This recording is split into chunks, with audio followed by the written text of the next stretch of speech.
Swinging a ground ball, stabbed by Folk. He has it. He underhands to first, and the Boston Red Sox are the world champions for the first time in 86 years. Together they have, and together they stand alone on top of the mountain for now. And once again, the Boston Celtics stand alone for all time. It is banner 18. No icing. For the first time in 39 years, the Boston Bruins have won the Stanley Cup. And a title for the Patriots! I can't believe it! They have completed the greatest comeback in Super Bowl history. Good morning, listeners. Welcome into episode 61 of A New Era podcast. My name is Hanson, better known as Fryddy Online, and I am joined here by my dad and co-host, the OG Frid. Dad, would you like to say hello to the listeners this morning? Yeah, good morning, newbies. Good morning, listeners. Good morning, Fryddy. Good morning. Another week, another episode.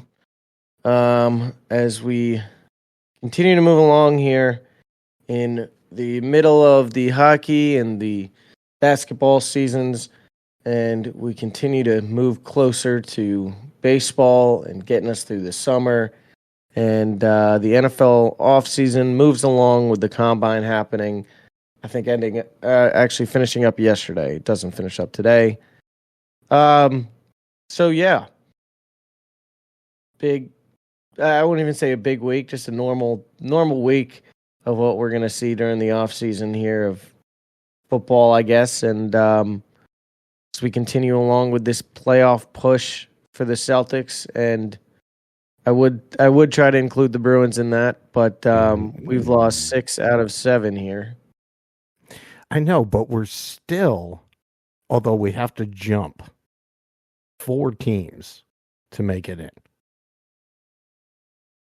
We're not in there right now, but we're 2 points out. We're 2 points out, yeah. But we still would have to jump not only the last wild card team, but 3 other teams, or I'm sorry, 2 other teams above them.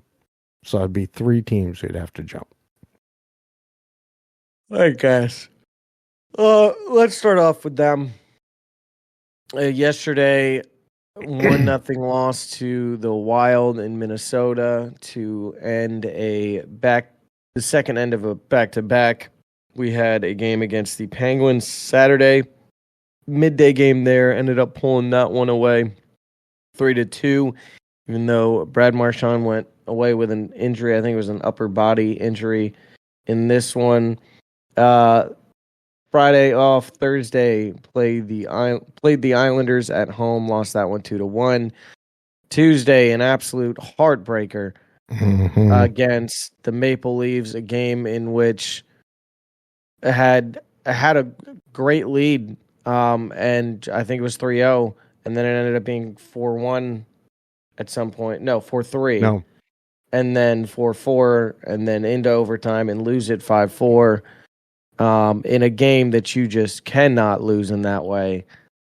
And that was the week. It was just outside of the saving grace of the win against the Penguins. Just very, very tough week. All of them 1-goal games, even the win, but all the losses 1-goal games. And really, you really needed that one against the Maple Leafs, considering it's a game within the division. Dad, what are your thoughts on this week? And is what's to change? Because we are running out of time here. We called it. We thought it was going to be a bad week. I don't think we said 2-2. I think we said 1-3.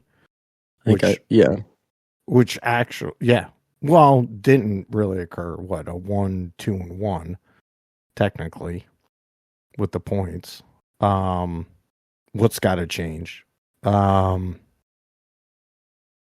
We need younger talent across the board. I saw some 4 teams, us being one, that will be trading away talent come the trade deadline. Trent Frederick. They even said Brandon Carlo, which I don't see because we need defense. But obviously, if you get some stuff in return for Brandon, multiple draft pick, fine. But we are in an era right now, no pun intended, that we're going to be at the bottom. We're not going to be a playoff team for 2 to 3 years from now, in my prediction. Which really is bad when you have one of the best goalies in the league and probably a top 5 offensive player in Pasta. Going into his prime too, or being in his prime. You're wasting away prime years. I think you're right. I've got something here that says 3 Bruins who actually shouldn't be on the roster after the NHL trade deadline, which is 4 days, March 7th at 3:00. One of them, like you mentioned, was Trent Frederick. He has been dealing with an injury that will keep him out past the deadline, but it doesn't mean he can't be moved. Saying cutting ties with him at the deadline is the way to go, and he would still be a player that teams would acquire for not only the stretch run when healthy, but also the future. Losing him for nothing is not the way Sweeney wants to go, so moving him, even if injured, is the way to go for the Bruins, considering he may not re-sign. We got Jonas Corpizalo on here just because of the guys we have in the organization, Brendan Bussey and Michael DiPietro moving up, and how Corpizalo is just making a lot of money to be a backup. He's only going to play 20 to 25 games with us going forward. Even though he's been, surprisingly good this year. Yeah. After his last season in Ottawa, but still just paying a lot of money for a backup. And this is something that we knew when this trade went down. It was like, okay, well, even if he can play great for us as a backup, we're still taking on a fat contract for him there, and it's a long contract. It's got 3 more years remaining on it. I think it's I would have told you this at the start of the season, to move on from him and bring up Bussey or DiPietro or something and just keep it young at the goalie position there and see if they can kind of grow and build with Swayman. Mm-hmm. But now, if you're looking to ship off some guys and get some younger stuff, get some younger guys or some picks, whatever it may be, to try to set you up for the future, for, like you said, the next coming years, because it's just not looking too hot for the Bruins in our initial outlook for how a playoff push could be in 2025, 2026, even 2027. I think you move on from Corpizalo, get him somewhere else, if anybody's willing to take on the contract, and try to get something there. And then the last one, it is saying Justin Brazeau. So Frederick's a forward that was generating a lot of trade noise, but he could still be moved, and the injury should turn more attention to Justin Brazeau, who is listed on a lot of trade bait boards. Bottom 6 forward, brings some grit and toughness, someone who gets dirty areas, tough on the forecheck and tough to play in the defensive zone. He's been great too for us. I feel like if we're not really talking about too much great stuff about the Bruins recently in the last couple podcasts, but I feel like we always hear this Justin Brazeau name come up. It may just be something to move on from here.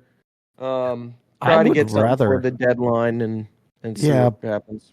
But I would rather, Justin Young, I do like his grit, his size.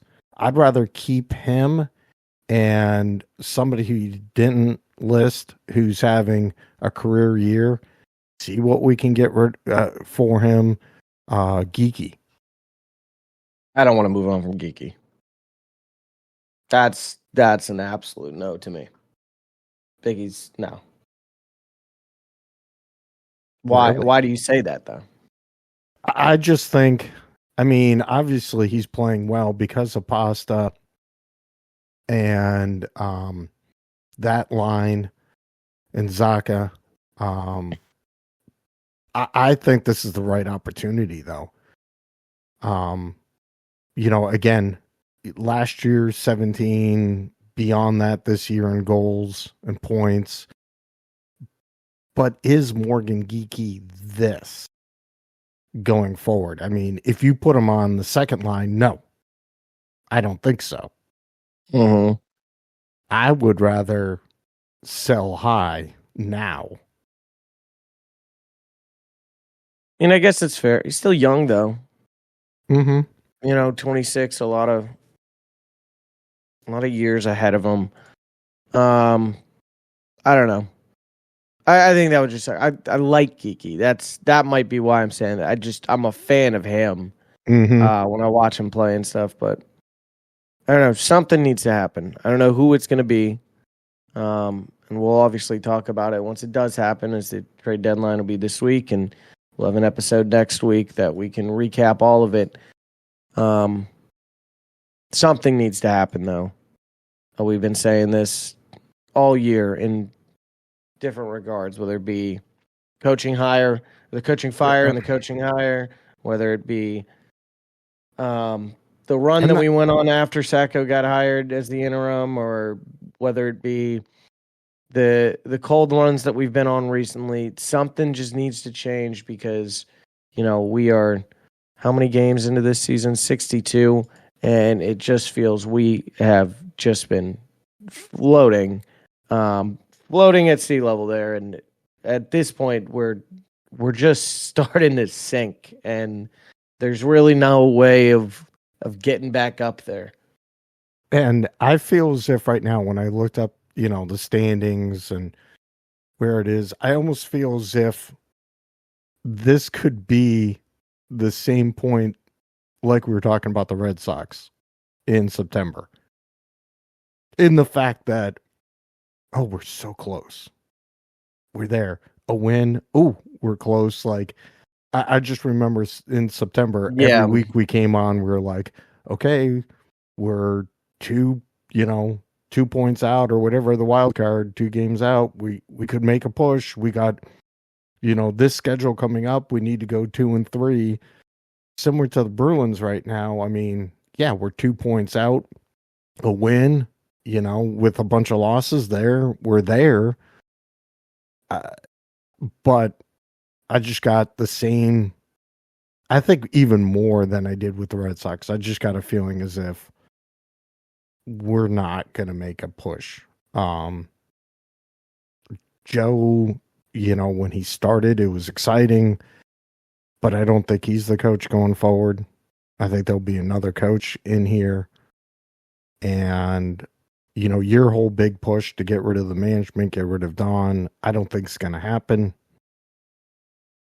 I think the president and being Cam and the ownership group has always been pretty loyal to the management. I think Don stays, but he's got to make a splash this trade deadline. But he's not going to. He's going to offload all these fucking contracts, and he's going to get equal or lesser value for these guys, because they know we're in no position to try to ask for more and get the best value. These are the teams that are pushing towards the playoffs. And Don's going to do just enough to save his fucking job once again. Just enough to get to the offseason and stay here. And then all the Bruins fans are going to try to have hope again going into the offseason. And throughout the offseason. You should have hope for this team on paper when it comes down to it, because it's a talented roster. It just hasn't worked this year. But I can guarantee you, this team is not going to turn into anything that is going to get us far into the playoffs if we still have Don Sweeney there making the moves. Because this is what we do.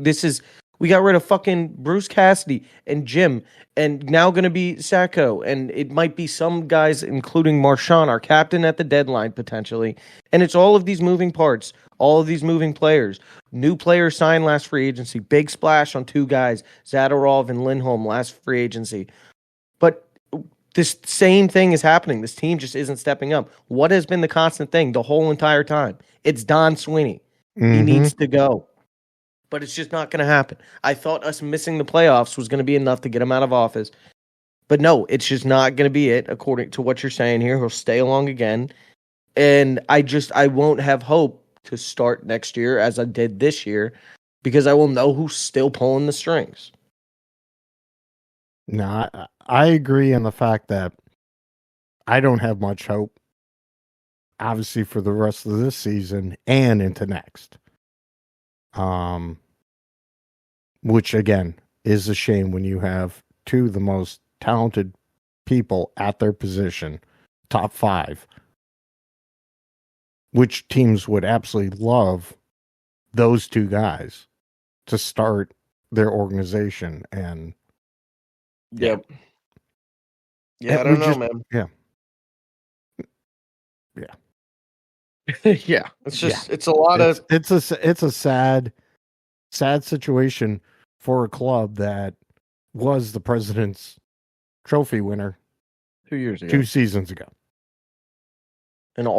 And just the Florida Panthers stood in our way 2 times. And now the Florida Panthers, the reason this team lost the coach and just looks lost out there now and have looked lost all season and have had their moments but are just coming back down to earth after certain couple good games. And it's tough. It sucks to sit here and know, at least because I think that's what we're both saying, is to know your team's season is over. More than a month, almost 2 months in the season remaining still. Mm-hmm. A month and a half. It sucks to have to call the season too early. And yes, like you were talking about earlier, it does feel like we were doing with the Red Sox at the end of last year.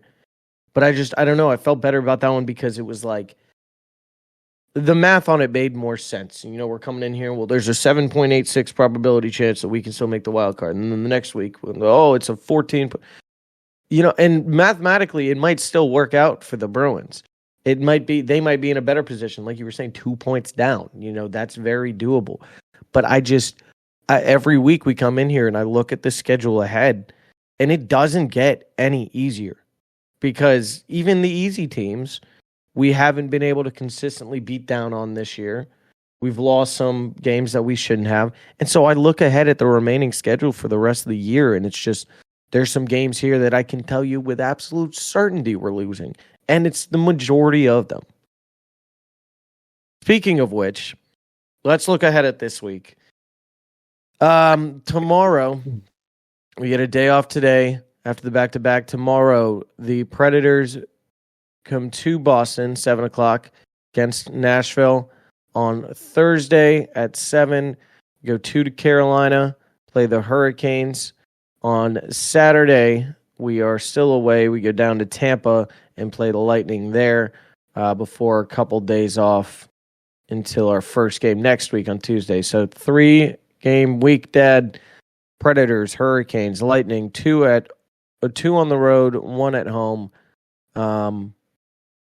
This is a 1 and 2 week for me. 1 and 2. And it might be a win over the Predators. That would be my only guess. I think we lose the Canes at home. Bad. Like, pretty bad. I think our only saving grace over the last couple of years is the fact that I've been in attendance when we go and play the game at Carolina, and I haven't lost yet. So, seeing the Bruins in PNC. Have not seen a losing game. Going out of my way not to see this one this year because of the mismatch on paper and on the ice. I think we lose that game pretty bad. And Lightning have had our number all season, you know. Yeah. What the saving grace is, and we do have 2 very tough games at the end on the road. Saving grace is we can't be a 6-2, 7-4 loss. It's got to be a 4-3. I mean, sure, but for what though? For what? I mean, we're not touching on it because it's next week, but you got to go play the Panthers at home following. Yeah, you got to have some momentum in your losses to these top teams that Because if anything, you got to try and win that game against the Panthers in your home building, in your barn. And if you don't, your season is completely done. Damn. So, I mean, I think I'm already at that point, but you're saying a week from today, depending on what happens this week, what if they somehow go 3-0 this week, and then we're to lose to the Panthers next Tuesday? Are you still in that same boat? No, I'm not. But if you don't beat the Panthers, who has what you just said, has destroyed this franchise mentally, if you keep it close with the 2 losses that we're predicting, but at least you were close, you have to play more than 40 minutes of ice time. Give me 50, 52. Why? And still no. Let's not start this standard of just give me 50. Give me fucking 60 minutes. Well, give me 60, this but we know that it's not happening. This team does not play 60 but it's full like minutes. they need to. But what I'm saying is, I'm telling you, give them handouts here. If we're close to these games and then you have momentum, you feel like, okay, well, we just lost we didn't get blown out by the Hurricanes like everyone is predicting is going to happen. If you're close, and again with the Lightning, if you're close, and then you go in and you beat Florida, you still have an opportunity. But if you get blown out and then you get blown out by Florida, that's it. Because at that point, then your record is 28, 29, and whatever we have with our ties, it's done. And what I'm afraid of is this. I'm afraid of we're going to enter into a year. I mean, at least we're not the Buffalo Sabres, but we could be damn close to falling into that realm of NHL. Just very bad hockey, which is just weird to think about with, not only just like we've said, the talent on the roster, but, man, seeing the Bruins just be shit again for a couple years would just be interesting. I don't know. Fucking minus 28 goal differential, worst in the Atlantic. What are you gonna do? Yeah. All right. Well, deadline, like I said, on the 7th. So it's what? Friday, 3:00. Yeah. So, the Hurricanes game is going to be very telling. Tomorrow's game and Thursday's game, very telling. If you go 0-2, I think we see a lot of names out the door come Friday or before Friday. If you go 1-1, potentially win both of these games, fucking stupid Don up there might think that would be the worst. That would be the worst. The worst is if we go 2-0. If we go 2-0, he doesn't move on from anybody, and God forbid he tries to buy somebody at the deadline, I'm gonna come for his head. That personally, I'm not looking to get you fired anymore, but like, get the fuck out of here. If you just set up the team for failure, then on a team that's not going to win it this year, this has been something that we were calling out in December, halfway through December. We said this team is not a Stanley Cup team. It sucks because then we've had to watch the last 3 months from it and hope that maybe they can turn it around. They can't. We've known this team is not a Stanley Cup team all year. Why we can tell that and our front office cannot is beyond me. Yeah. All right, that's enough of this. We've gone long. You see what they're doing to me? It's like I was loving Bruins hockey to start the year. Now we have to fucking talk about them every week, and I just hate them. I hate them for 20 minutes of Monday morning. I hate them. Oh man, I wish they were good. All right. Well, on to the Sox. This is better. Aren't we going to the other team? No, we'll talk about them. We'll talk about the Sox first. Okay. Because the Sox are fun, and the Sox are nice, and the Sox make me happy. Unlike the Bruins, they made me sad and very mad, and I don't want to talk about them anymore. The Red Sox, oh my God, I got to do math in my head really quick. 2-0. Oh shit. 2-1, 3-1, 3-2, 3-3. I think that was it. Oh, and the Sunday game. 3-4 week. We played every day last week. Freaking spring training. I love it. But I don't really care about bringing up our results from spring training because these games don't count.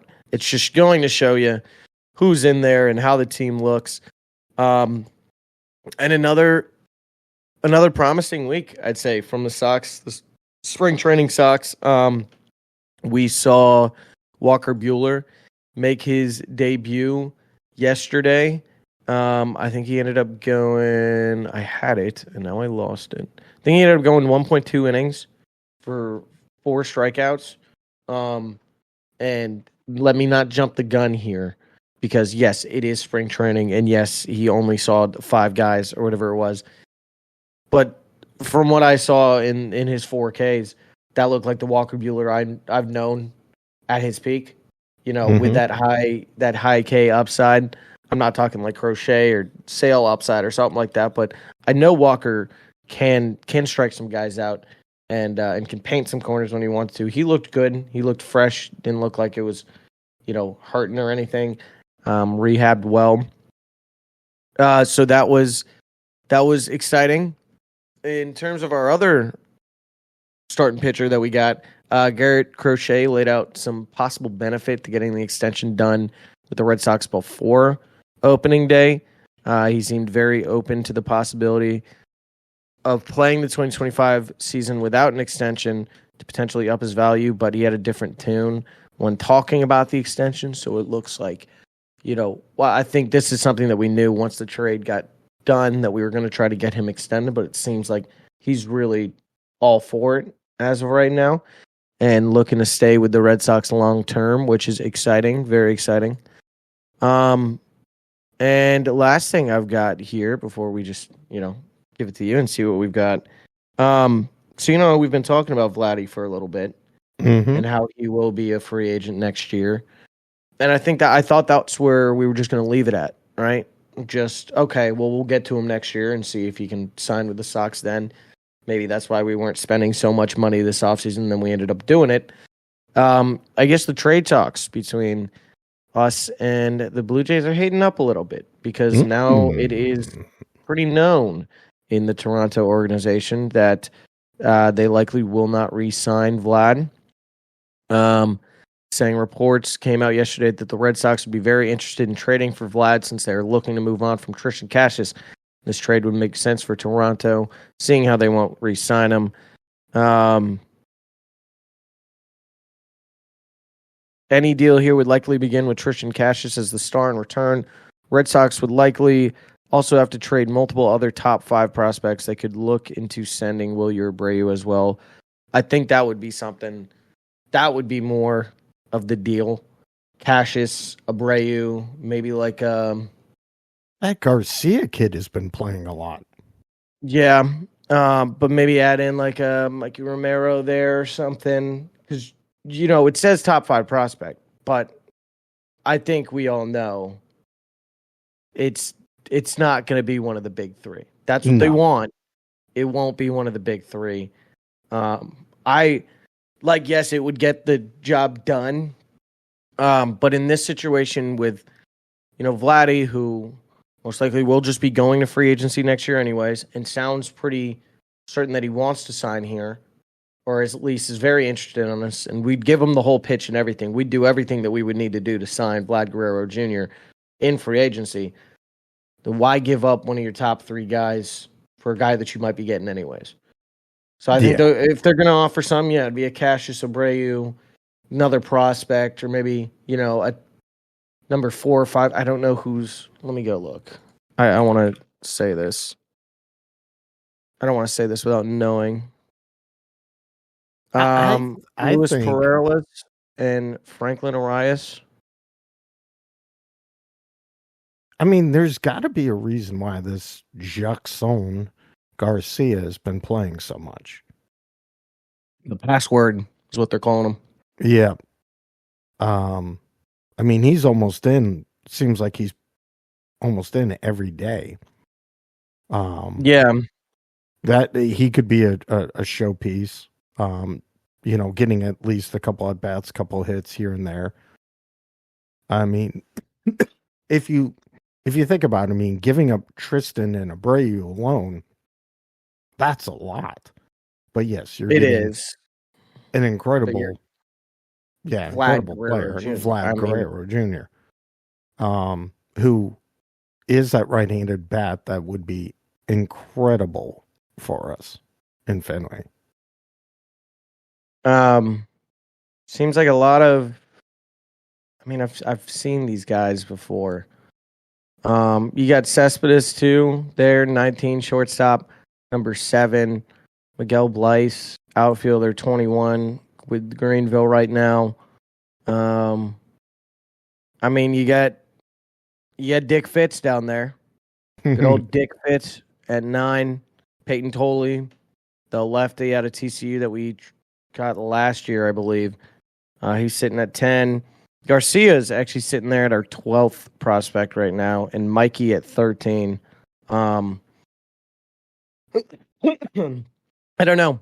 I don't think they would move on from Garcia just because, like, yes, we obviously don't. We've got a lot of just stuff in that outfield. A lot of a log jam going on out there. But if you move on from Abreu, you lose one. Maybe Garcia fits into that spot as a guy that you can rely on some days. Because obviously Vladdy's not playing outfield. And you're most likely not getting one back from them. It should be a couple guys for Vladdy itself. That's why I say Mikey. I think he's, if they're looking for middle infield guys, I know they've got Bo Bichette there. I have no idea who the Toronto Blue Jays shortstop is at the time. But, I mean, you've got outside of Mayer and then outside of Campbell, who should look to be your second baseman of the future, you've got 2 other shortstops within your top 10 prospect rankings right now. I know a lot of Sox fans want to hold out hope on Mikey, 2022 first round pick. I think he's got moved past by some of these other guys, whether it be the injuries or whatever it may be. It's just, I think his best value to us as an organization is going to be using him as the right trade piece. So personally, I don't know. I don't know what it's going to be yet, but if I had to guess, mine would say Cassius Abreu, Mikey for Vlad. Seems like a bit of an overpay, but we got to keep in mind too, this is a guy that a cornerstone of a franchise, and God forbid we continue to run into a little Devers drama or whatever it may be. Yeah. And we have some heartbreaking trade with Devers that moves them on because they're just sick of trying to deal with it. You've got a guy in Vladdy that can replace him, and that big bat that you would need in the lineup that you would lose from losing Devers as well. So, not saying or calling for Devers to get traded by any means. Just saying I have seen some rumors, specifically some between linking Devers and Vladdy for a swap. I don't know. It's all up in the air, but it's a solution if some people want to come down and make some uncomfortable decisions. It is a solution, but then you have Cassis and Vlad playing the same position, although you could always put Vlad at DH. That's the thing. I think Cassius or Vlad would be a lot more open to the idea of DHing than Devers would, with Devers and Bregman at third situation that's going on. That would be my only thought behind a move like that. All right, you ready for Vlad's stats at Boston? Oh, like playing in Fenway, like I said about Bregman? What he's done, 358 batting average, 64 hits, 10 home runs, 44 RBIs, 29 runs scored in 45 games. You said 364? 358. 358 is insane. I In love 45 see. Yeah, and that's not a tiny sample size by any means either. I love, obviously, I'm a big analytical guy when it comes to sports. I love seeing all these stats and everything like that. But I love that the front office is focusing on that too. Not only are we trying to say we're going after Vladdy because, incredible talent, power guy, young player, dad that was potentially a Hall of Famer. I don't think he's in there yet, but should be. Should be. So not only are we looking at it for that, but you're looking at these guys that, you play 81 games at home. And if you go, after a Bregman who had historical numbers in Fenway leading up to this year now, if you go after a Vladdy who just kills in Fenway, and you can at least rely on a couple of guys that are going to hit, you don't even need 358, 300, 270, 280. And that's low for them. If you're already batting 358 in 45 games, you're with doubling that. At worst, I think you're hitting 320.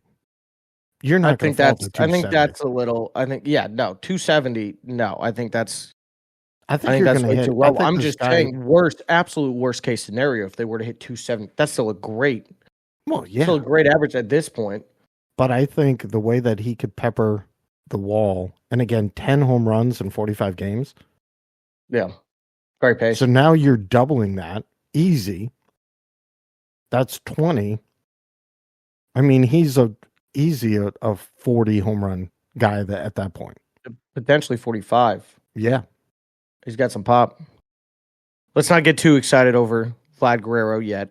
We still have most likely at least a year until, the free agency and stuff like that happens. But, and we've still got a great team ahead of us this year. So we'll see. But, it's interesting. Unlike my statement that I wanted Bregman in here at the start of spring training, so Christian can develop wherever he's going to have to be, and then Bregman. Vladdy, I don't mind coming in at the end of spring training to start off the season. Well, that wouldn't happen. Or you're saying for this year? Yeah. If we're going to make a trade now, if we're going to make this happen now, I don't mind him coming in. Well, yes, but I don't mind him coming in at the end of spring training, the first week or two in April. I wanted Bregman in before, so Christian knows, hey, I these are my opportunities. I can either make the team at second, or be depth in the outfield. Yeah. Again, shit. If we do make the trade late, the kid gets comfortable. Devers is not part of it, but Abreu is. Then you opens just up the outfield, then you move Campbell there. Yeah. Campbell's getting some outfield opportunities. He is. I'm looking at something here from fansided.com. Came out on the 1st. Says it sure sounds like Red Sox have already given Devers' third base job to Alex Bregman. Said this isn't the outcome many expected. When the Red Sox signed Bregman late in the offseason, it was easy to assume he'd slot in at the team's regular second baseman. Bregman has expressed a willingness to play the position. Red Sox already had a star third baseman in Devers. Devers said early in spring training he would not move off of third base. Felt more apparent that Bregman would be slot in at the Keystone. He's appeared in 3 spring training games so far with the Red Sox. All 3, he's been starting at third base. He's also been seen fielding ground balls at third base a whole lot more than second. So it says, well, if Bregman is going to play second, why is he acting like the third baseman? I will say they're doing their best here. They're walking on eggshells as to not try to address this problem yet. I find it very funny every time I see the spring training lineup come out for the Sox and I don't see Devers and Bregman in the lineup at the same time. They know what they're doing with that. They know what they're doing, at least on a day-to-day basis. with how they set up the lineup. I don't think they know what they're doing yet. No. I think the core's probably leaning Bregman at third, but it's like 51-49 at this point. I think he wants him there because, I mean, dating back to when he was in Houston, and like we've said, this guy, he's the reigning Gold Glove at third base. The incredible defensive third baseman. If we're looking for what's best for the team, it is Bregman at third. It is Devers in the DH slot. But they're just not ready to pull the trigger on making that decision yet. And I understand. We got some time. We still have, about a month until opening day, about 3 weeks, 4 weeks, something like that. But it'll be interesting to see when they're going to finally start to push this up a little bit and prioritize it and have them in the same lineup in the same day and see who plays where in that situation. But of course they'll do that, and then that day they'll sit Campbell. So they'll put Bregman at second and make us think, oh, it's Bregman at second. But no, we're just doing that because we could have Christian Campbell out of the lineup today and not cause any problems. I don't know. I hope it doesn't get messy. But the more we go on and the longer we go on not seeing them both in the same lineup, along with Christian in there, the more these rumors and everything is just going to swirl around. So I don't know. And for the best of the organization, who has already done an incredible off-season work, retooling the pitching staff, I think for the best of this club going into this upcoming year that has some talent, especially with the big three, that can, Christian can obviously play at the major league level. They have to make the hard decision. They have to make it happen.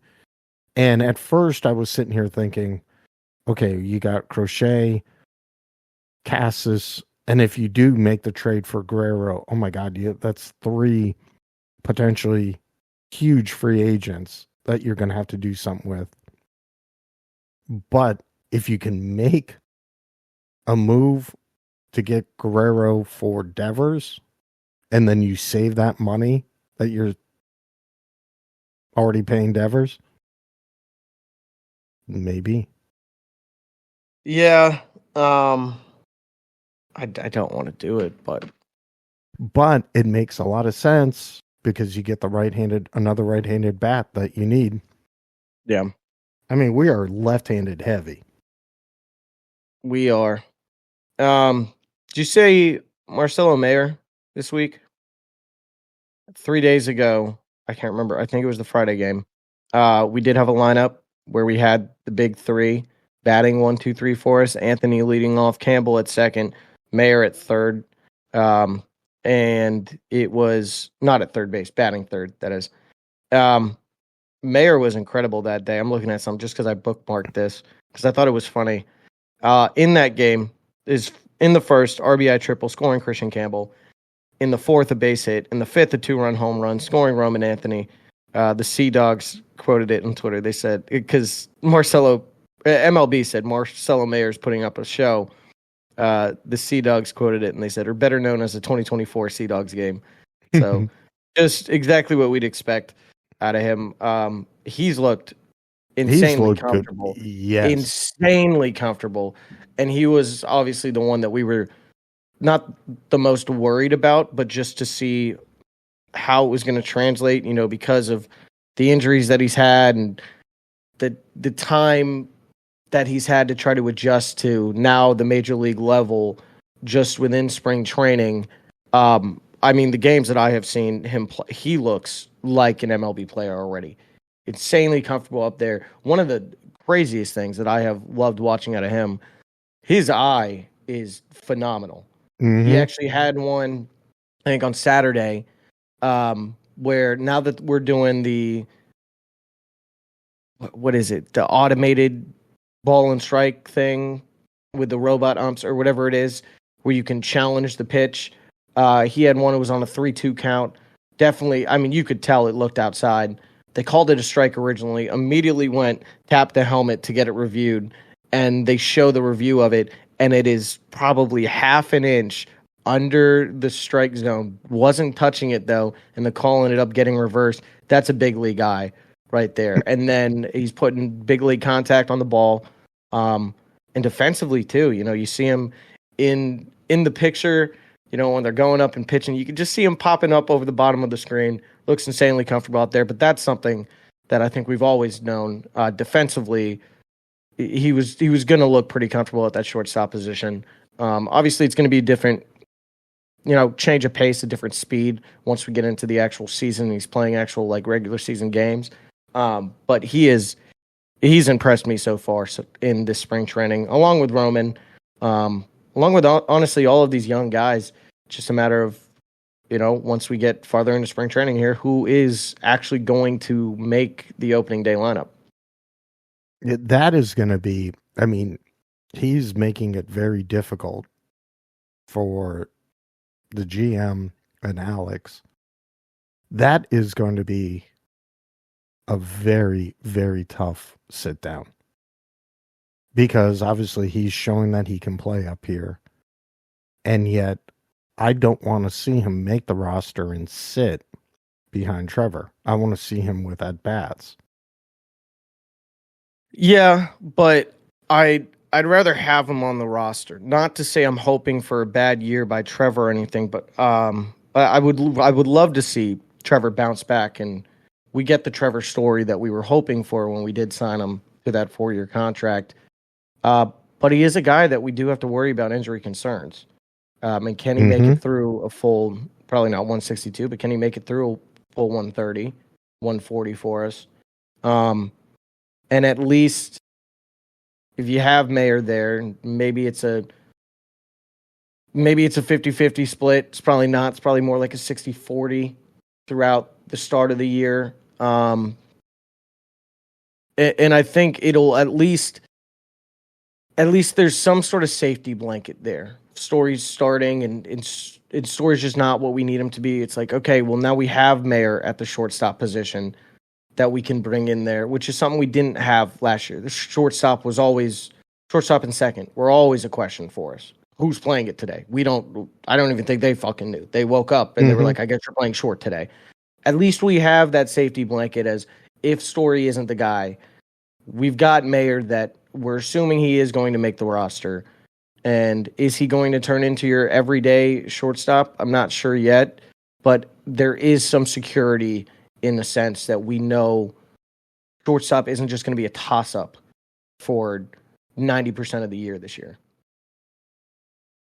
I just thought of this. This just popped in my head.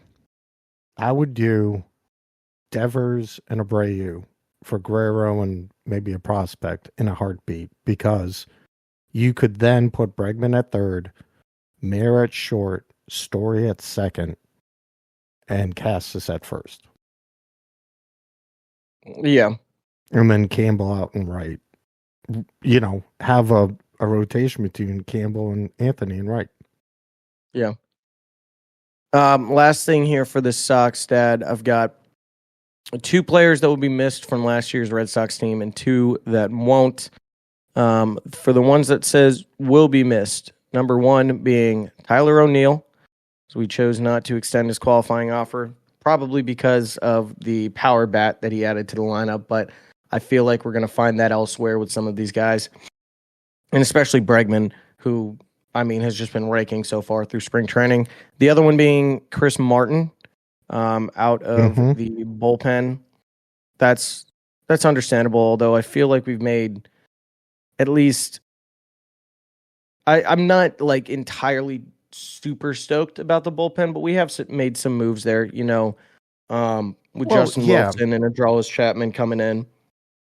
But yet, hopefully, even if we go to a 6-man rotation, like they're talking, I hope that your top 3 can go 7 innings. Yeah, hopefully we're in the position where we just don't need the bullpen as much this year. Exactly. That was the situation last year too. It was like our bullpen kept getting the heat, but it was because we were getting in there and throwing 4 or 5 guys a game that this year it shouldn't happen. And then you throw 4 or 5 guys, on Monday, and then you get to Tuesday, and an already thin bullpen is even thinner now. So I think it was more the situation that we were putting him in that made the bullpen look so bad last year, as opposed to actually the bullpen being that bad. Like you're saying, if we get 3 or potentially, who knows, even 4 guys that can at least give us 6, definitely 6, sometimes 7, then you're only bringing out, 1 bullpen guy really to get you to the 8th. Then we've got, if Chapman's going to end up being the closer, I don't know, but I could see him more as a setup guy. And then Hendricks closing it. And then Hendricks, yeah. So I think it'll work a lot better this year, but time will tell. And then the 2 that's saying that won't be missed, Kenley Jansen, as we're talking about bullpen stuff, and Nick Pivetta. But thanks, Nick Pivetta, for getting us that. We got that pick because of the fact that we extended the qualifying offer, and then he ended up going to the Padres. So he won't be missed, but he did certainly help us out. I'm going to throw somebody else out there that I think is going to be missed. Who? Danny Jansen. Yeah, Danny Jansen. And I'm excited about Connor. Well, yeah, but Connor, hopefully he can get you 100. Yeah. 110. But, I'm a little worried right now. He's still, don't get me wrong, he's still very young, very athletic, but the wear and tear that catching position can do to you. And then he calls a great game. And if you go with 6-man rotation, is that 4 out of the 6 that are going to want you to catch? Is it 5 out of the 6? Then that's a lot on you. Yeah. I don't know. Who's the other one? Navarez? We got from the Yankees. That would be our second. See, that's the thing. I don't know who's going to. I don't fucking know. Yeah, that's a problem. Hold on, let's see. Pretty sure it's Navarez. No, I just want to see catchers. Carlos Navarez. Blake Sable. Yeah. It's the only position that's really not really a question. I think we haven't questioned it throughout the offseason so far just because of our personal confidence in Connor Wonk, but it is a good point. Asking 162, asking 110, 120 out of a catcher is a lot. So that might be something that it's something though that I don't think they're going to address until it needs to be addressed. It's not going to be something that we see us bringing in a guy in spring training here for the start of the year. I think they're more focused on other things. If they could, if it's a Vlad Guerrero trade, if it's a Dylan Cease trade still, even though I've heard that kind of fizzle off a little bit over the last week. If it's a Dylan Cease and adding another starting pitcher, I think if it's going to be a catcher, that's not going to be something we see until the trade deadline of the actual season. Once we're saying if we can actually make a push and you need a guy that's going to be able to get you those starts, later on into the year and then into the playoffs as well, a catcher that you can rely on, not only defensively, but as a bat in the lineup. All right. So Orioles today. Really quick. I wonder if we're going to go back and wonder about the trade and getting rid of Teal. I don't think so. I love Teal, and he's been great so far in the White Sox spring training. I think his first at bat, he fucking smoked for a double or something that almost was a homer. Yes and no, but it's also like he's super young guy. Like at that point now, if you're hoping to include Mayer and Anthony and Campbell in the lineup, or at least to make the team and then hopefully get in there within the first couple months, well, you bring it in Teal too, and that's almost half of your lineup. It's rookies. That's a question mark in and of itself. But all right, Orioles today, Pirates tomorrow, Rays Wednesday, Blue Jays Thursday, Marlins on Friday, Twins on Saturday, and Braves again on Sunday.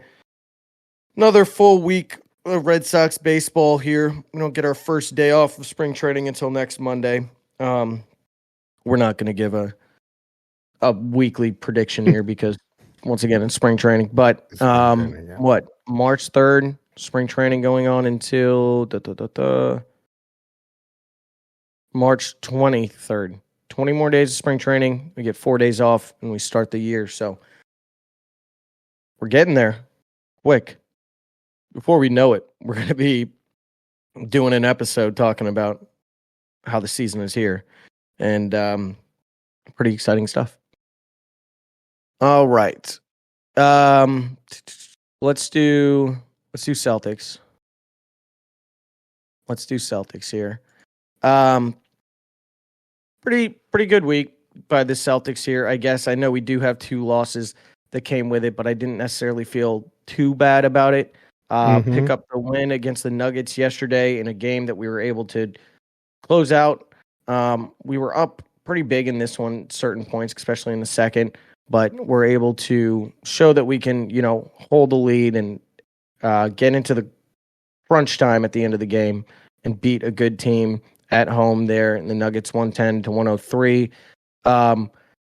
A colossal collapse on Friday against the Cavs. This one hurt a little bit. But also, this game happens with no Porzingis, happens with no Drew.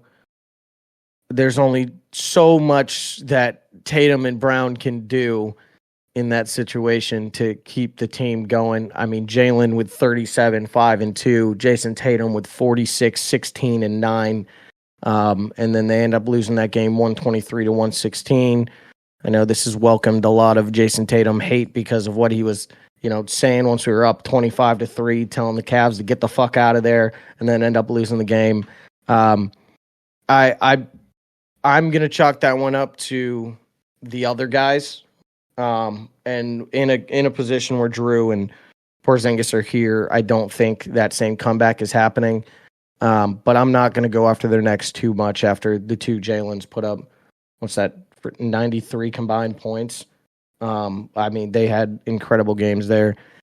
Lose to the Pistons on Wednesday, 97-117. This one, too, had some guys out. Kind of just wrote this one off. Second night of a back-to-back. And Pistons are better than we think they are. Pistons are probably going to end up making the playoffs. I don't know if we're going to see them first, second round, or whatever it may be. But whereas losing to the Pistons last year was, it hit the panic button. I just didn't really put much stock into this game. And then in the first night of the back-to-back, beat the Raptors 111-101 in Toronto on Tuesday. So 2-2 week.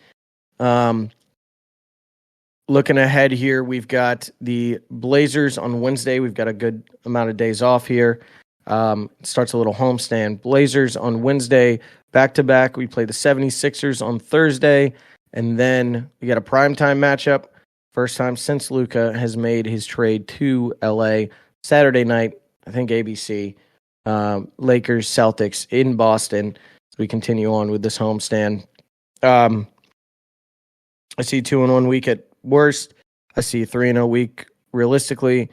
76ers are back to being how they are, and that should be, don't want to say an easy one, but outside of the loss that we had to them on Christmas this year, we've got their number, and they are really bad right now. They just shut down Joel Embiid. The annual Joel Embiid is shut down for the year tweet that comes out.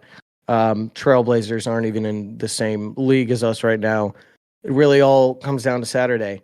It's going to be a big matchup. It's always a big matchup seeing the Lakers and the Celtics, but as some people are saying, as the Lakers just moved into second place in the West, is this going to be a kind of look ahead at the NBA Finals of what we might see, which I'm sure the league would just love, an NBA Finals between the Lakers and the Celtics for who gets up to, can the Lakers get to 18 or can the Celtics extend that lead over them? So pretty interesting on Saturday. We'll see. I'll definitely be watching that one alongside UFC 313. Last thing here, got this 18 hours ago from Sporting News. Celtics predicted to acquire $10 million former Warriors point guard via buyout. Did you guess who this could be? Very misleading. No, it's very misleading adding the Warriors because he's not with them right now. Right. I was going to say the guy who used to be here before. Schneider or whatever. No? No. It's Chris Paul. Saying if the Spurs buy out Chris Paul this season, Boston could benefit by adding 39-year-old future Hall of Famer before the postseason begins. This is the first I'm hearing of it. But, as a career Western Conference player, he does get bought out by the Spurs now that Wemby's done for the season. He's getting older up there. I would love Chris. Now, how many minutes does he put in with the team? I don't know, but he can still play a high level of basketball. Great at facilitating the ball. If Drew's going to have some injury concerns that are going to, lead into the playoffs a little bit more or deeper into the year. Yes, we have Peyton there, but I think Peyton thrives at his role if it's going to be the sixth man on a healthy Celtics team or if it's going to be the number one option on the second line. But Chris could fit right in there too.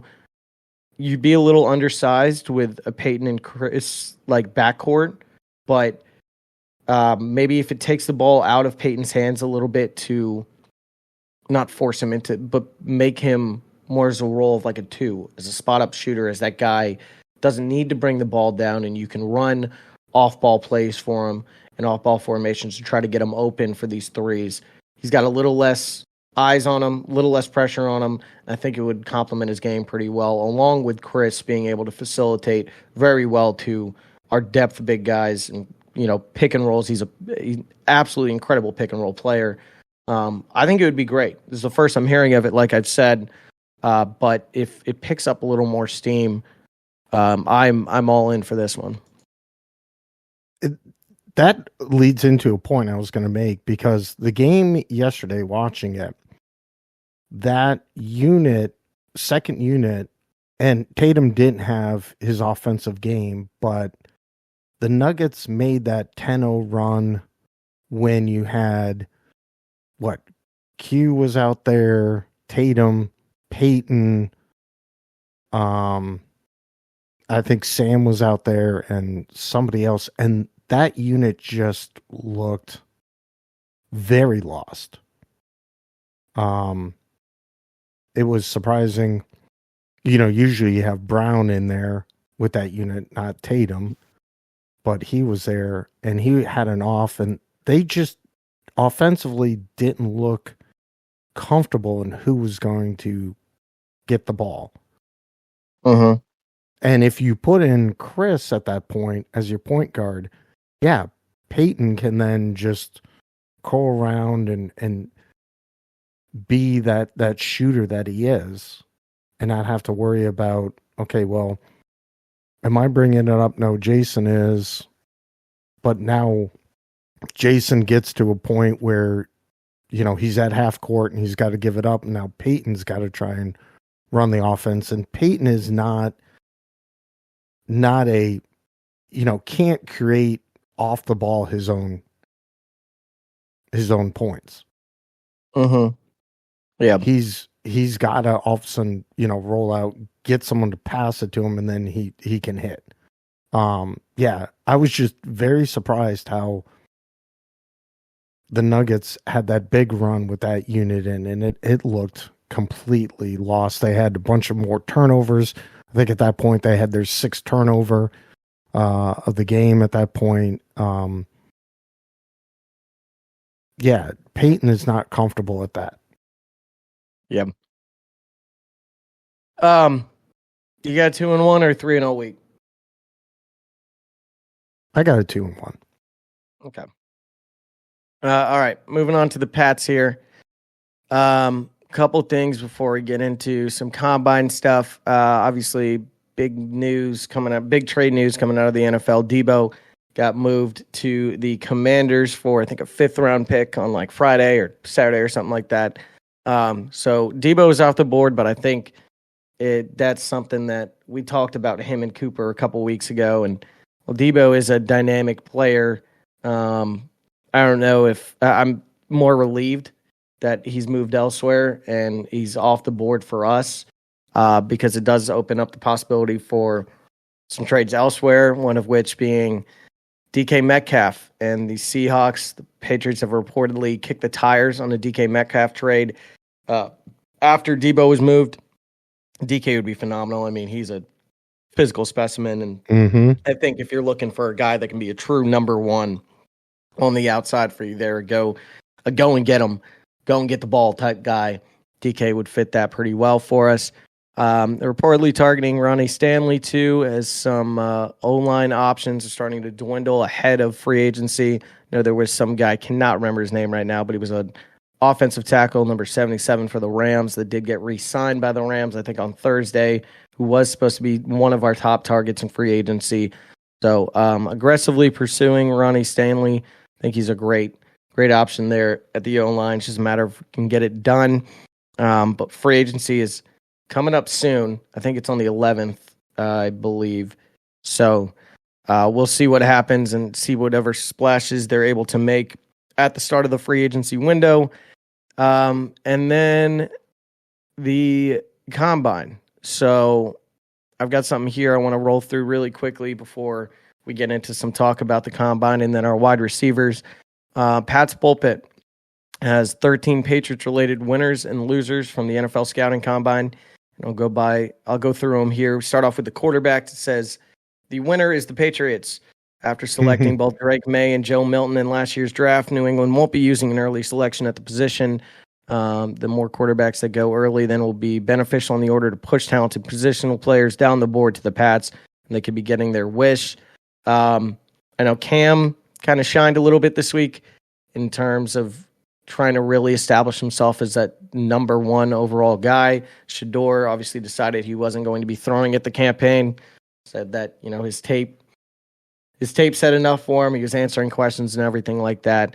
And I mean, I'm already hearing stuff about teams that are interested, Giants specifically, and I think the Browns, who are looking to trade up to that number one spot. If one does fall a little bit, I'm hearing Shador, something about potentially falling down to like a number 6 for the Jets after the combine this week. Maybe put yourself in a position where could trade down a few picks, add some more assets from somebody who wants to jump up there and grab Shador ahead of the Jets at 4 if he does still stay available. So it's a winner for us. Running backs. This is the winners, Travion Henderson and Quinshawn Judkins out of Ohio State. Strong running back duo or class lived up to the hype on Saturday. Was led by the backfield duo. Both were elite testers at the position.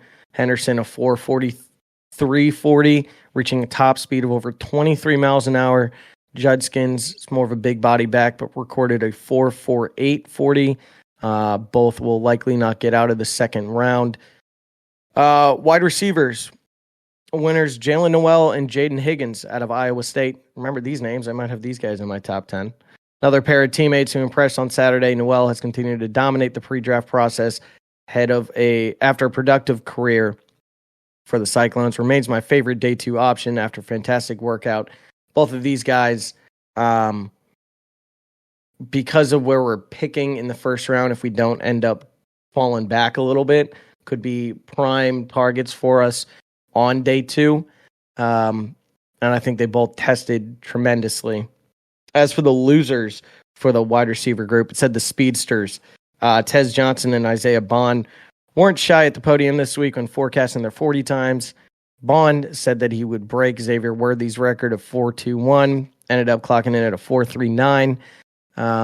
And he recorded the second fastest max speed at 24.17 miles per hour. Tez, on the other hand, draft stock plummeted a little bit for him. Weighed in at just 154 pounds, ran a 4.51 second 40. So the speedsters, definitely those guys that can stretch the field for you. Whereas we had some of those guys the last draft class that kind of broke open at the combine.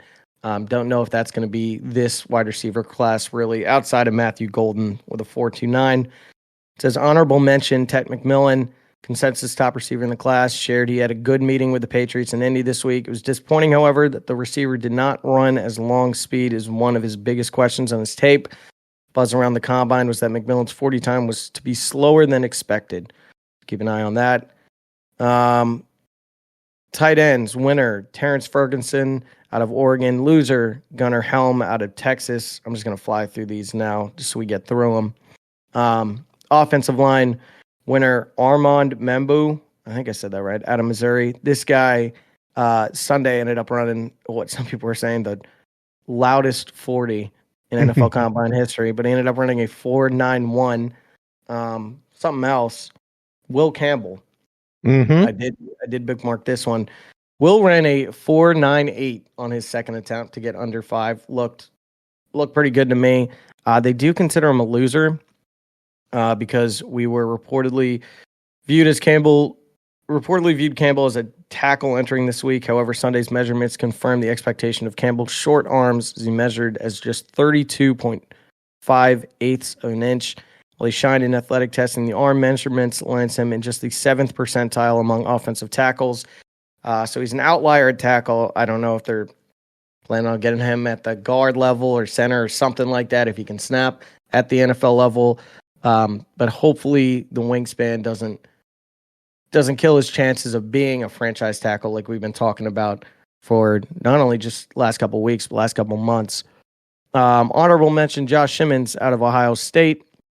Defensive end winner, Shamar Stewart out of Texas A&M. Have no losers at that position. Linebackers, Jihad Campbell out of Alabama.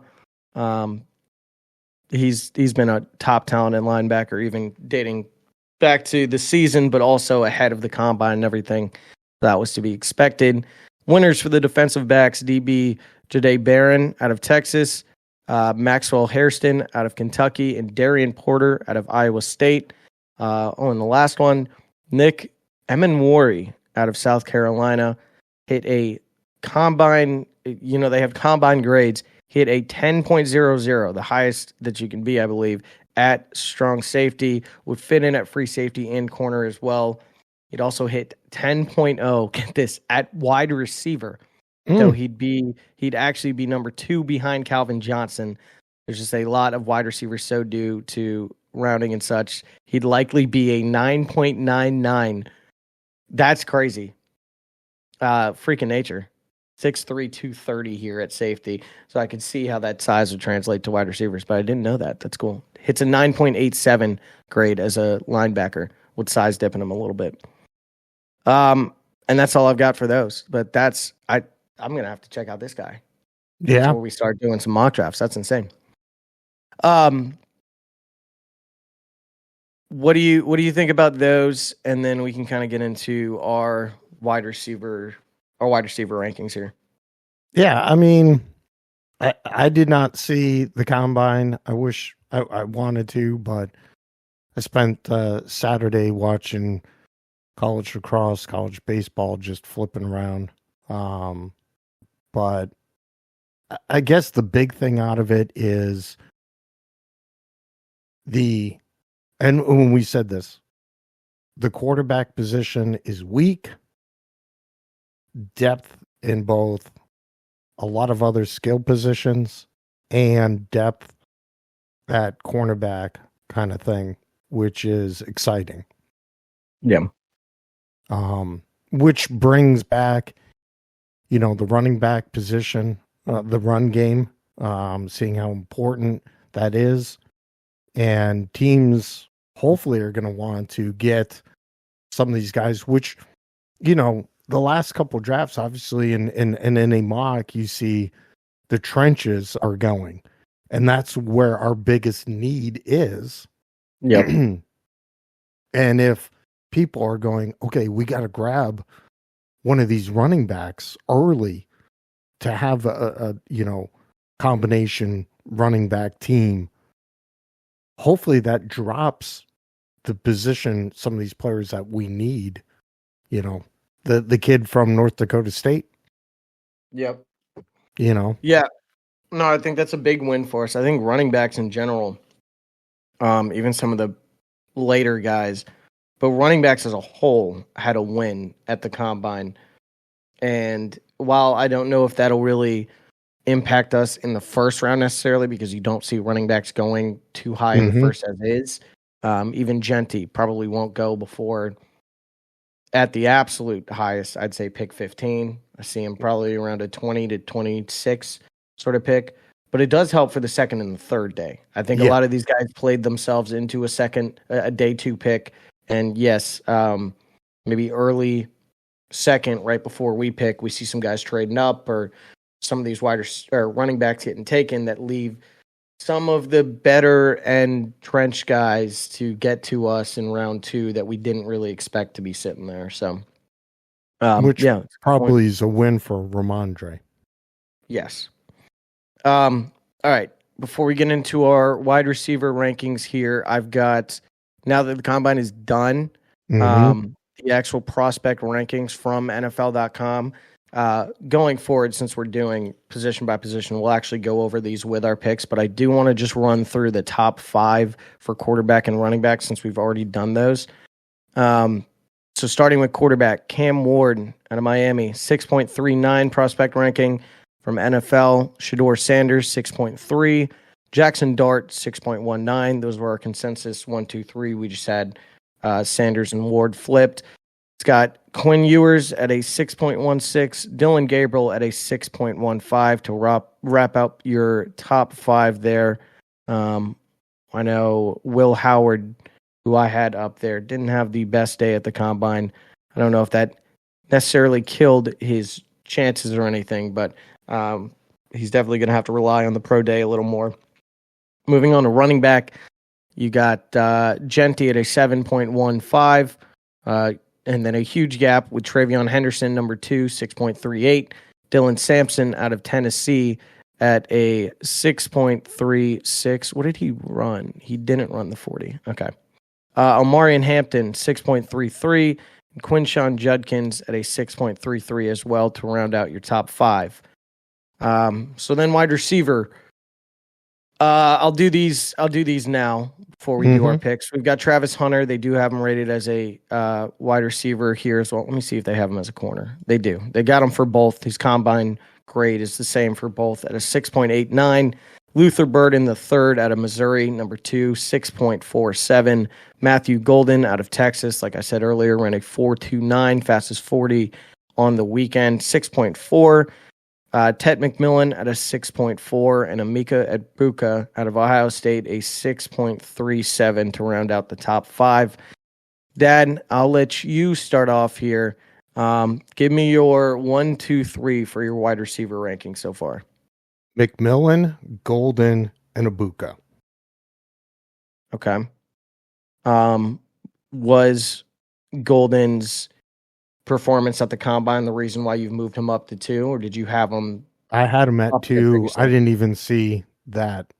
I already had him at 2. Okay. I've got McMillan, Burden, Egbuka. Liked Golden, but I just don't think it was enough. Kind of like we were saying about running backs last week. I think this is a deep class. I think there's definitely a drop-off after the first tier of guys, but I think that first tier of guys might be 5 or 6 deep. Yeah. So I don't think this necessarily pushed up Golden too much because of some of the other guys ahead of him, but it definitely cemented him in at my spot where I have him next. McMillan, though, I mean, he's obviously the 1.1 quarter or wide receiver here. Great size. Yes, maybe we would have loved to see him run, but I think if he would have known what other people are saying, that his 40 would be a little slower, maybe it was better for him because he's not trying to lose any draft stock there. I'd still be comfortable with him at 4, but I'd be as comfortable with him as 4 as I would be with any receiver, taking any receiver at number 4 overall. Got to be a home run pick. So hopefully if that is the case, he actually pans out for us. But Burden at 2, I've always liked Luther Burden. I thought before McMillan's crazy year this year, I might have had Burden as the number one wide receiver. I think he's just going to be an NFL-ready guy. I think he's going to adapt pretty well and good size there. And then Egbuka at 3. I'm happy you also have him at 3. A guy that could have went out last year, but wanted to come back and get that championship with Ohio State. He's got elite speed, elite size, and I mean, we've just seen incredible wide receivers come out of Ohio State recently. I think he's just going to follow along that same path, and I've got no real questions about him. 4, 5, 6, Dad. Give me your guys there. Bond, Alec Amore out of Stanford, and Higgins. 4, Wow, 5, so 6. You really don't have Burden anywhere in here. Interesting. I've got Golden at 4, Matthew Golden. That's where I feel like, well, here. I've got Golden at 4. I got Trey Harris out of Ole Miss at 5. I've got Isaiah Bond at 6. I will say Golden's performance at the Combine this weekend moved him into that 4 spot for me. It cemented him in there at 4. I would have been fine having Trey Harris at 4. I would have been fine having Trey Harris even higher than 5, honestly. I really like his size that I think is going to translate 6'2", 205. Did run a 4.54 40, which you'd want to see a little better, but this is a guy that's going to be a true X receiver in the league, I feel like. But Golden did jump him there, have him at 4, and then Bond at 6 can be up in the air. I've got some other guys below him that I feel like I could have moved him down for. Still fast at a 4.39, going to be a good like Z receiver. Going to see if he can fit that mold that Isaiah Worthy, created these Texas speedster wide receivers last year. But I think I have him pretty comfortably at 6. And then, Dad, let's round out your top 10 here. Give me 7 through 10. I have Dante Thornton Jr., 7, Burden at 8, Trey Harris at 9, and Xavier Restrepo at 10. All right. I've got and let me preface by saying, I think when you look at Dante Thornton, who, probably underperformed looking at stats, 26, 661 and 6 touchdowns, but averaged 25.4 yards per. I think it was a quarterback issue for him. Really. And why you had Trey Harris a lot higher. Yes, his stats being 60, 1,000 yards and 7 receptions. I think it's a system and Jackson Dart. Okay. And Xavier, definitely, I thought about not including him. But I did at the end. But I think he, again, has to be a system wide receiver. Good pull on Dante Thornton. I don't have him in my top 10, but I'm looking at this now. 6'5", 205, ran a 4.30. That is insane. All right, well, to round out my top 10 here, I'm happy you did put in Restrepo because I've got him at my number 7. I think as NFL Draft Buzz has him, it says game screams Julian Edelman. Technician who turns the slot into an art form.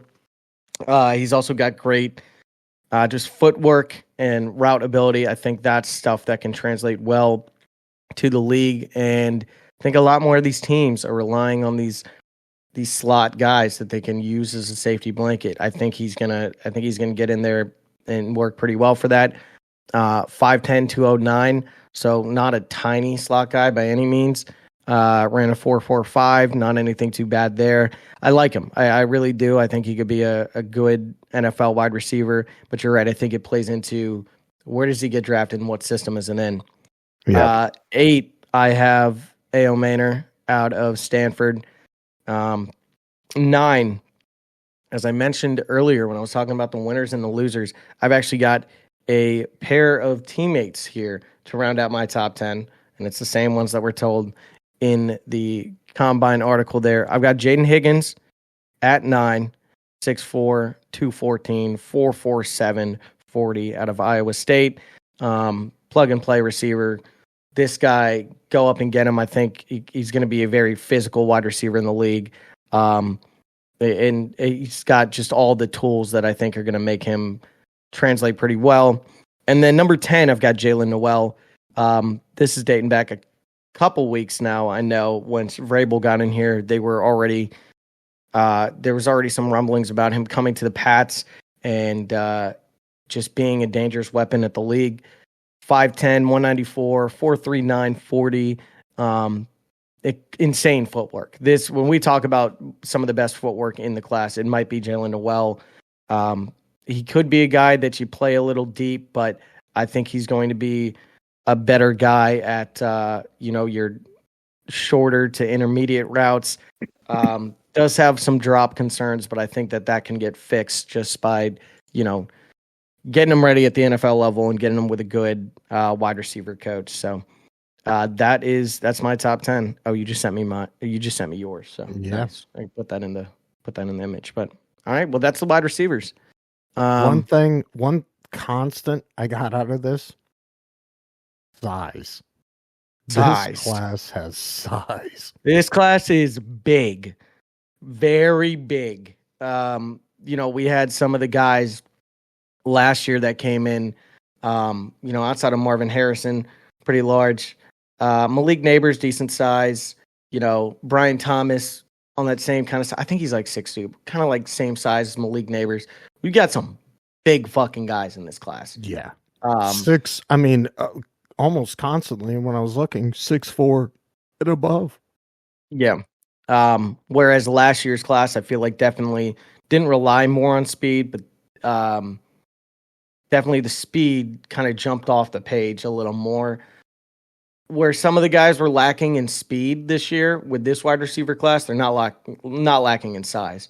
And right. I think that's going to be good, especially for the Pats, who, we already have a couple of those guys that we can throw into the slot. DeMario, Kayshawn could probably play the slot too. If he was playing the outside a little bit last year, but if you get a bigger guy on the outside and work Kayshawn in the slot and in some short intermediate routes with that trust that he built with Drake this year, I think it could benefit him more as a wide receiver.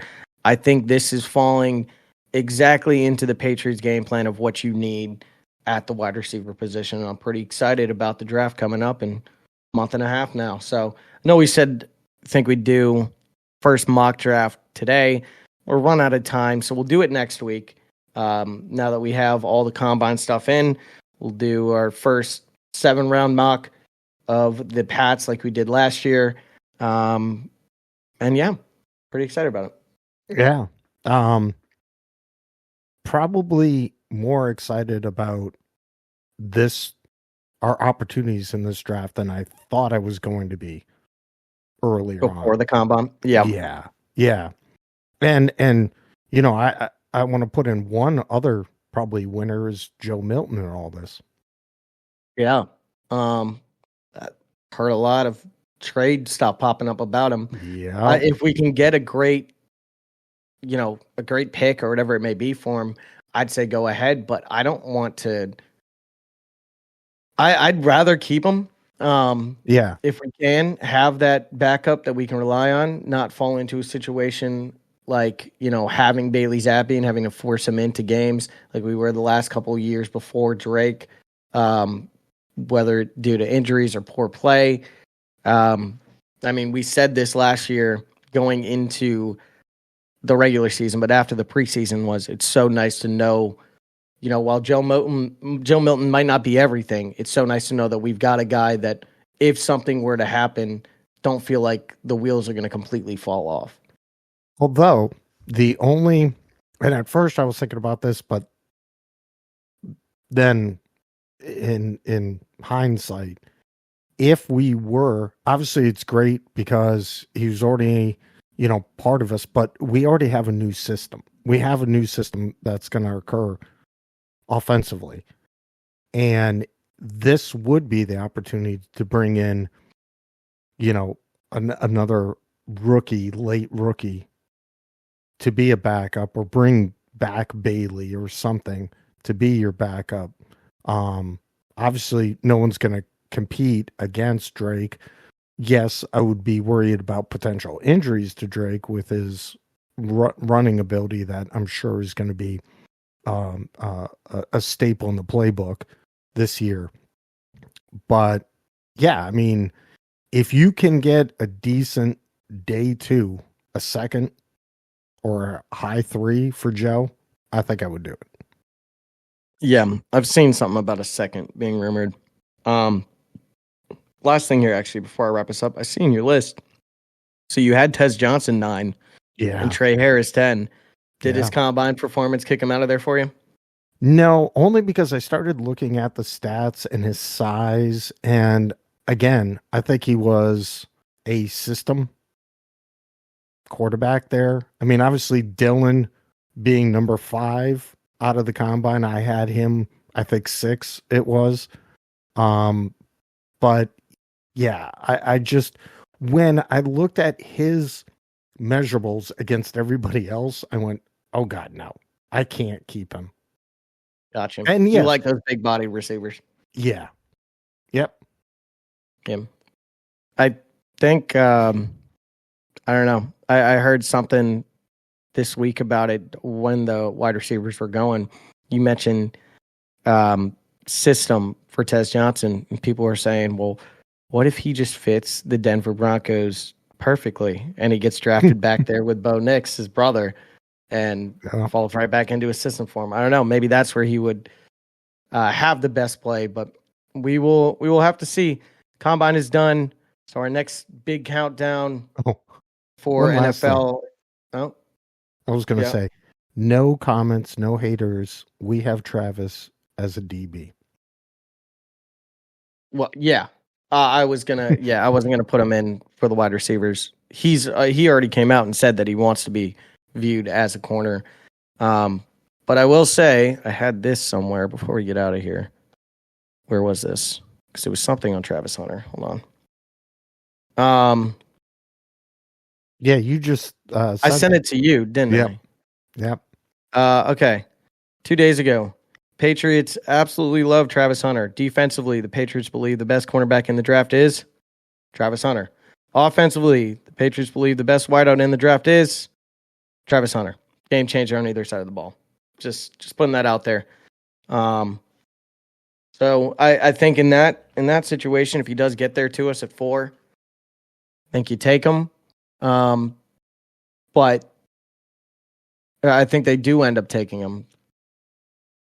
Preferably, I think I'd like Abdul Carter there. I mean, we've talked about this before. If both are available, they shouldn't be.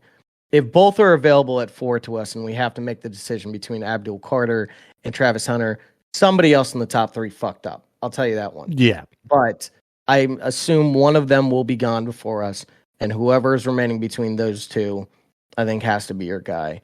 Would have loved Will Campbell there too, but I mean, as we've talked about in previous weeks, I just feel like we're just outside of his range. I feel like a 6 through 10 pick would have been a little better for us. 6 through 8 pick would have been a little better for us to take Will there. I just think you can't pass up on one of the 2 generational talents that, Lord willing, is going to fall to us at number 4. So overall, I think it was a good combine for the Pats. For the class as a whole, nothing that really jumped off the page, but all of these performances kind of solidified how I felt about these positions already. And no real surprises, and we'll continue to apply it to our rankings going forward. Next week, we've got tight ends. And then the week after that, we'll do O-line. And then, so in 3 episodes, we'll start to move into the defensive side of the ball as we get ready for the draft. Our next big countdown, like I was trying to say before, for NFL is free agency. I believe that is the 11th. Let me see. Free agency start date. March 12th. March 12th at 4 p.m. Eastern. So next Wednesday. Trying to do the math in my head. Next Wednesday, free agency starts. So that's our next big thing to look forward to. And then we'll have some stuff to talk about with the initial signings and whatever trickles along until we get to draft day. Nice. All right, Dad, you got anything else before I get us out of here?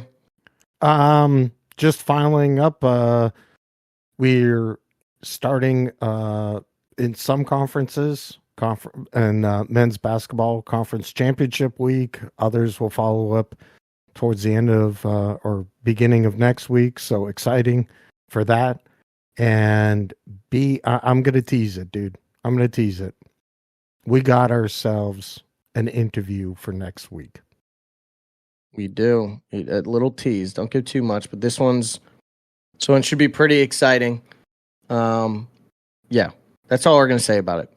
Yeah. Pretty exciting stuff, though, and we can't wait till y'all hear it. It'll be at the start of the episode next week, but one of our most anticipated interviews, and hopefully a good sign as to what else is to come moving forward from the New Era podcast.